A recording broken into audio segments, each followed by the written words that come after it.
Todos nós cuja fé está fundamentada em Cristo, temos um testemunho para compartilhar com o mundo. Devemos as nossas vidas a Jesus, ao seu amor e ressurreição. Nossa esperança está firmada em sua cruz. Nosso futuro está seguro porque Ele ressuscitou. Ele é o caminho, a verdade e a vida. Só em Jesus encontro paz. É minha luz, o meu cantar. A minha força nele está. Na tempestade me livrar. Que grande amor, que grande paz.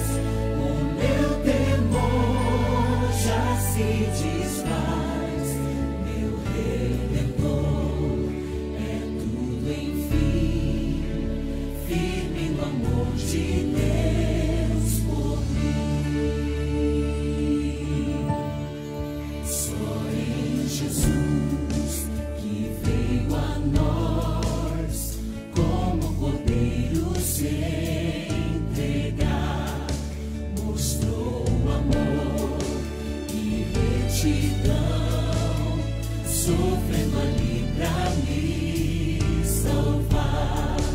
Na rude cruz onde morreu, cumpriu-se o plano de Deus, e lá levou o meu pecar. Posso em Cristo livre estar.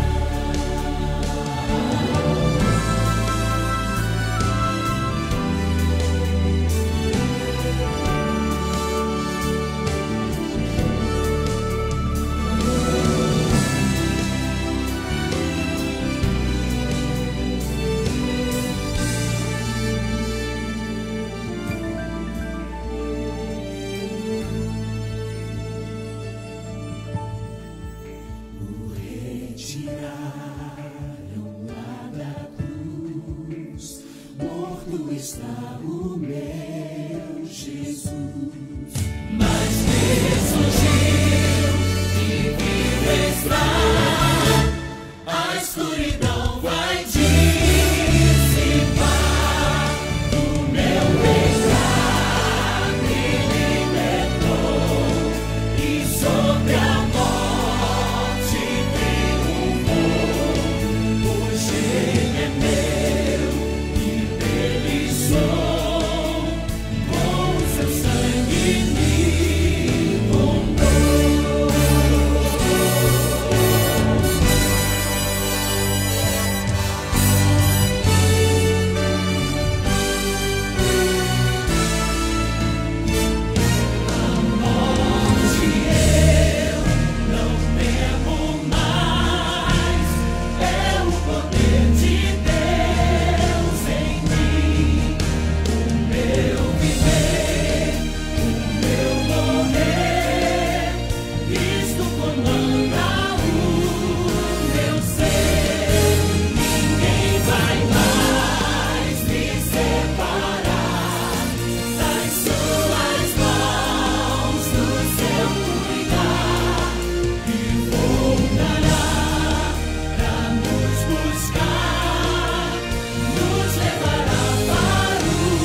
Olá, meus queridos irmãos, irmãs em Cristo. É um prazer estar aqui de volta com vocês, ainda que seja de forma digital, virtual, nós podermos compartilhar da palavra de Deus. Eu quero dizer que para mim é um prazer enorme dividir esse tempo com vocês, estar aí participando deste culto especial. Que Deus possa abençoar a vida de cada um de vocês. E eu quero convidar-lhes para nós fazermos uma leitura na palavra de Deus, no profeta Isaías, no capítulo 29 e o versículo 13 da palavra de Deus.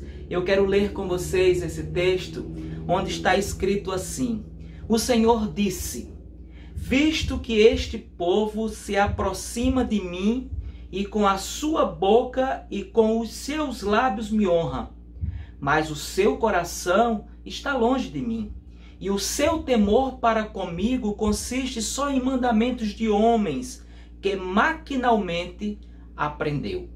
Meus queridos irmãos, hoje eu quero falar sobre a adoração que agrada a Deus.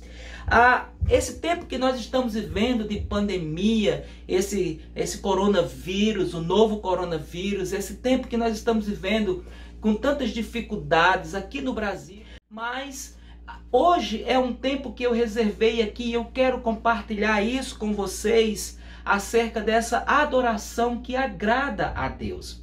O cenário da época em que o profeta Isaías escreveu esse texto era um cenário de falta de autênticos adoradores de Deus. Era um momento realmente em que a palavra de Deus era como que se tivesse tornado um livro fechado, pois faltava nas pessoas o desejo de aprender mais de Deus, ou até mesmo de moldar as suas vidas ao padrão da sua divina vontade.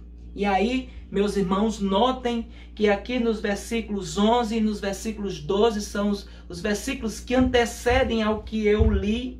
As pessoas, elas não estavam voltadas para Deus.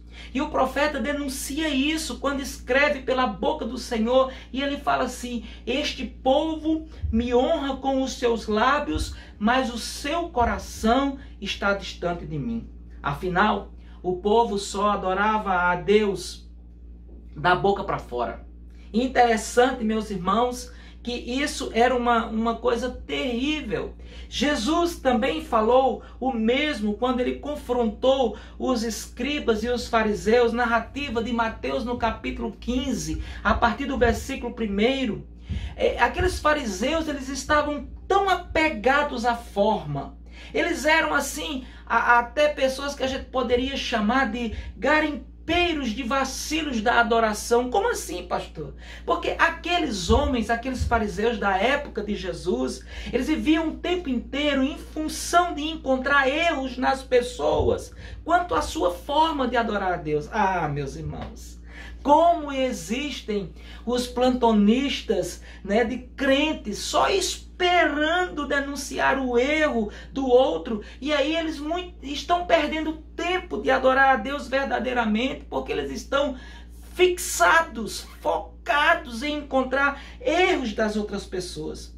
Nós podemos pensar e podemos entender hoje aqui, a partir desse cenário que nós estamos criando, que os pensamentos e as diretrizes desses hipócritas, desses fariseus, eles estavam longe de executarem a vontade de Deus. Olha, essa expressão que diz o texto no final, que eles aprenderam maquinalmente, talvez seja uma expressão que a gente percebe que havia ali princípios de dogmas, princípios de litanias, de liturgias decoradas, ensaiadas, algo sem amor, algo sem convicção, sem chegar em lugar algum, sem chegar à ideia de que era realmente para adorar a Deus de verdade.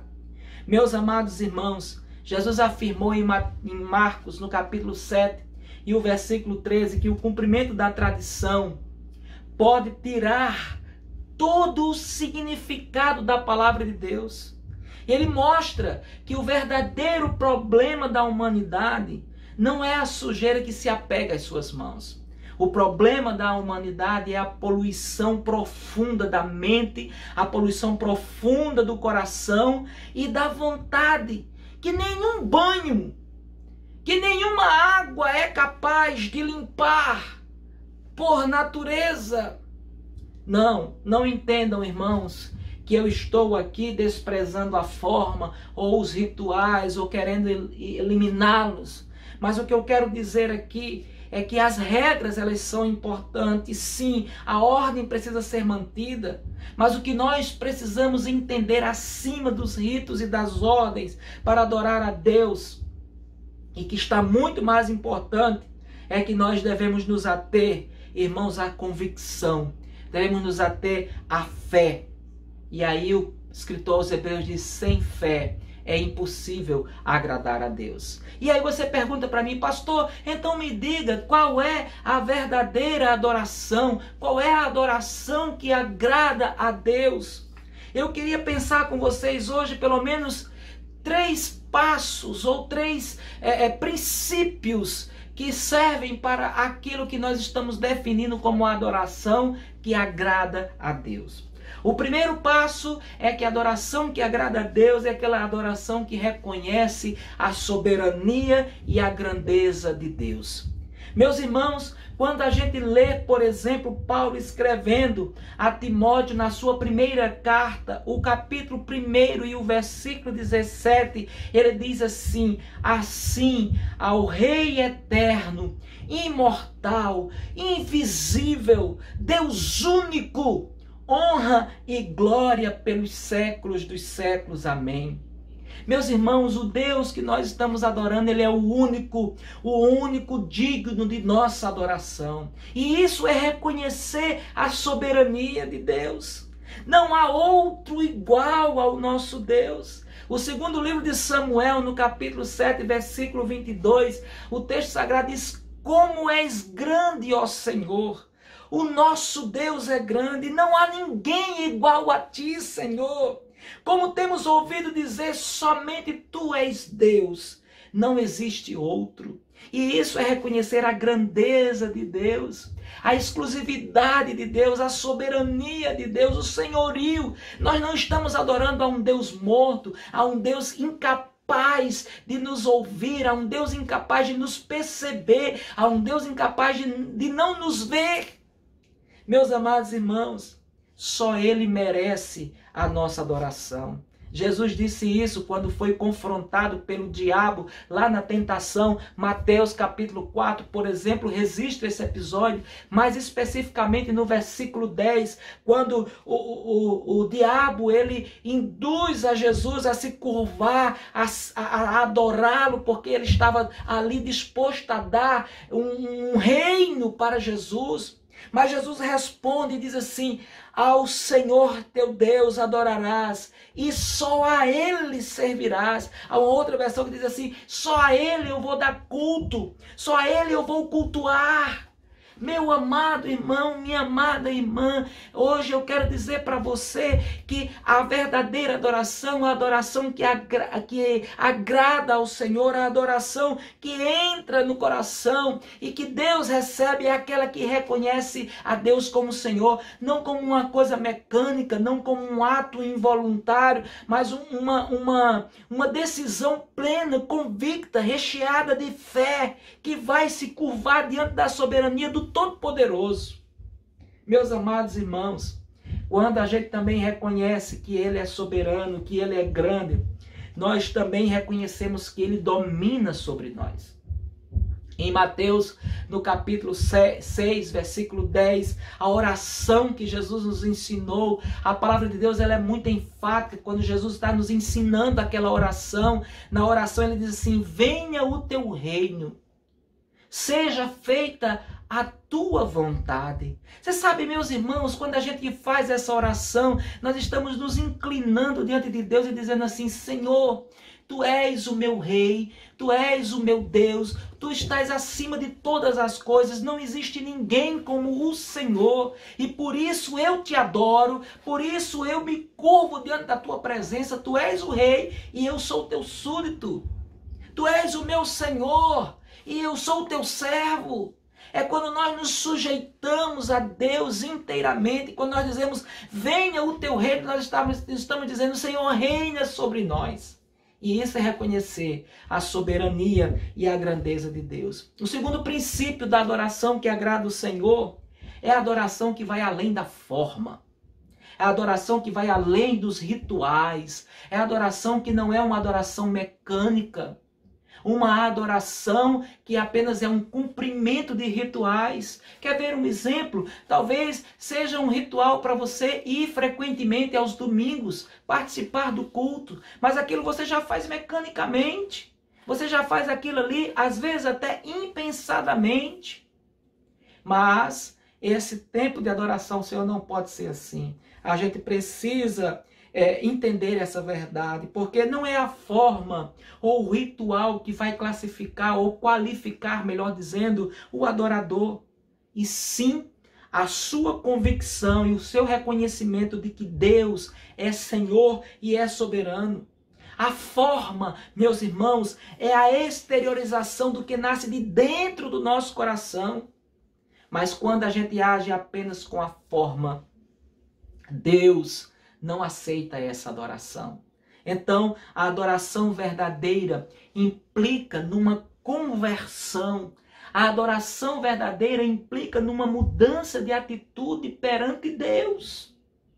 Olha, meu amado irmão, o profeta Isaías, ainda voltando para o profeta Isaías, no capítulo 1, o versículo 11, mais especificamente o versículo 11, eu vou ler também o 16 e o 17, mas o versículo 11 diz assim, de que me serve? Deus está questionando, através do profeta, de que me serve a multidão dos vossos sacrifícios, diz o Senhor. Eu estou farto desses holocaustos, eu estou farto de ver vocês agindo comigo mecanicamente. Eu estou farto de ver vocês agindo comigo apenas para cumprir um ritual. Eu estou farto de receber essas inclinações, esses gestos mecânicos de vocês. Aí o versículo 15 ao 17 diz assim, porque as vossas mãos estão cheias de sangue. Lavai-vos, purificai-vos, tirai a maldade de vossos atos de diante dos meus olhos. Cessai de fazer o mal, aprendei a fazer o bem. Atendei à justiça, repreendei o opressor, defendei o direito do órfão, pleiteai a casa das viúvas.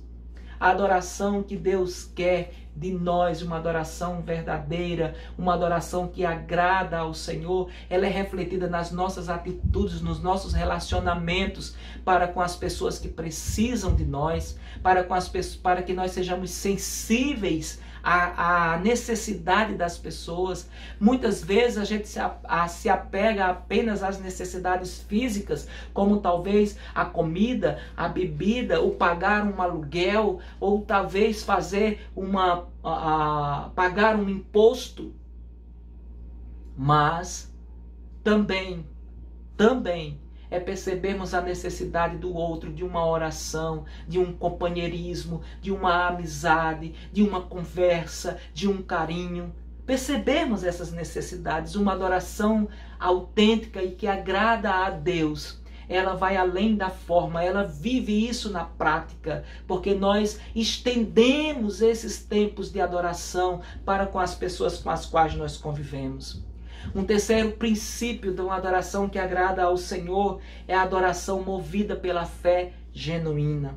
Sabe, eu já referi aqui ao capítulo 11 de Hebreus, o versículo 6, diz, de fato, sem fé é impossível agradar a Deus, porquanto é necessário que aquele que se aproxima de Deus creia que Ele existe e que se torna galardoador dos que o buscam. Sem fé é impossível agradar a Deus. Você precisa colocar fé no seu coração. E a fé, ela implica também adorarmos a Deus quando as coisas não estão tão bem.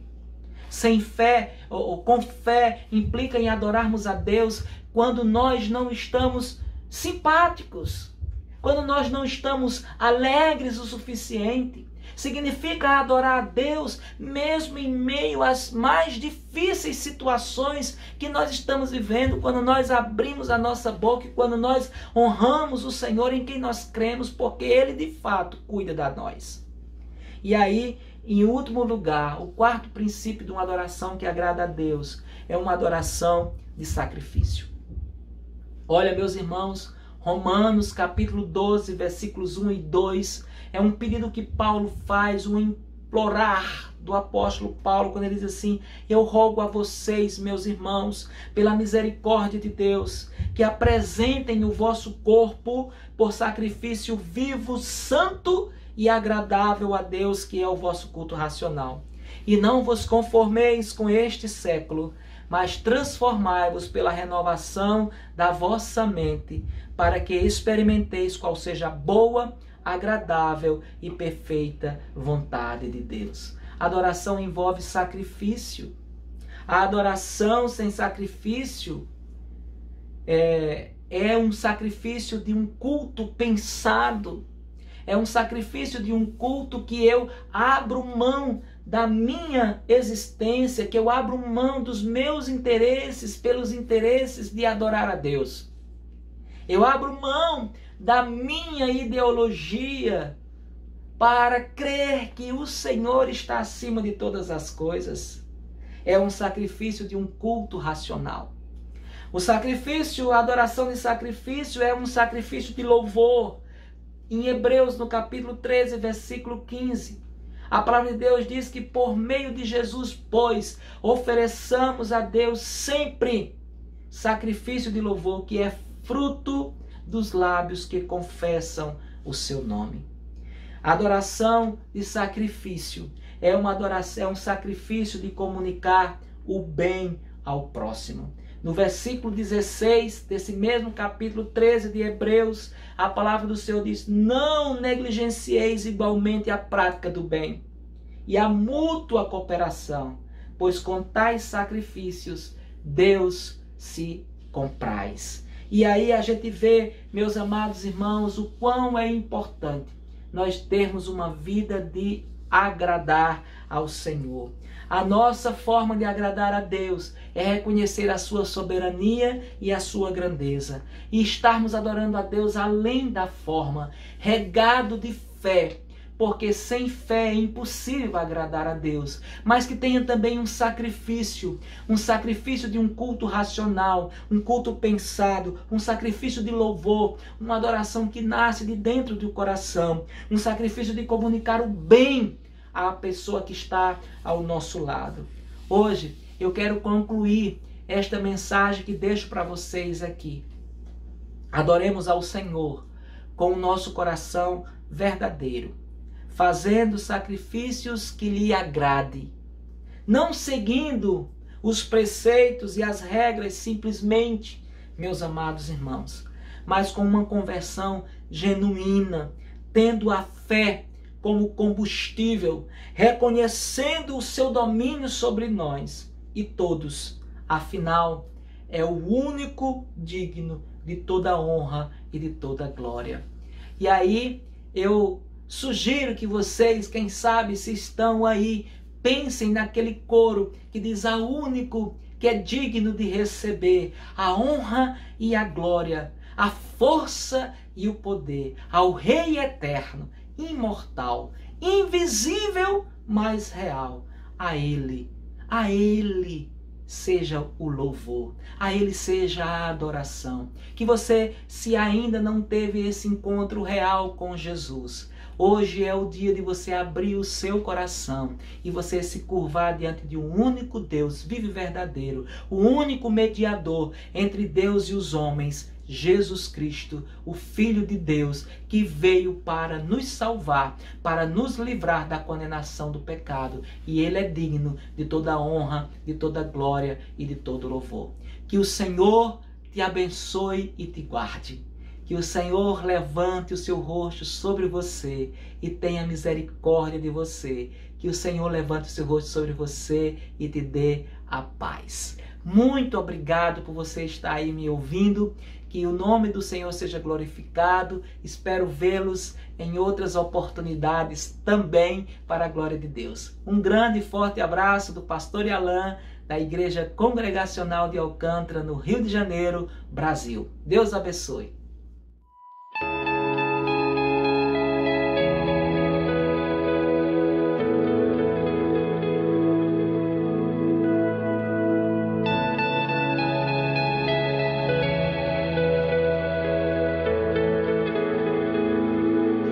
Deus enviou seu Filho amado pra perdoar, pra me salvar. na cruz morreu por meus pecados, mas ressurgiu e vivo com o Pai está. porque ele vive. Posso crer no amanhã, porque ele vive. Temor não há, mas eu bem sei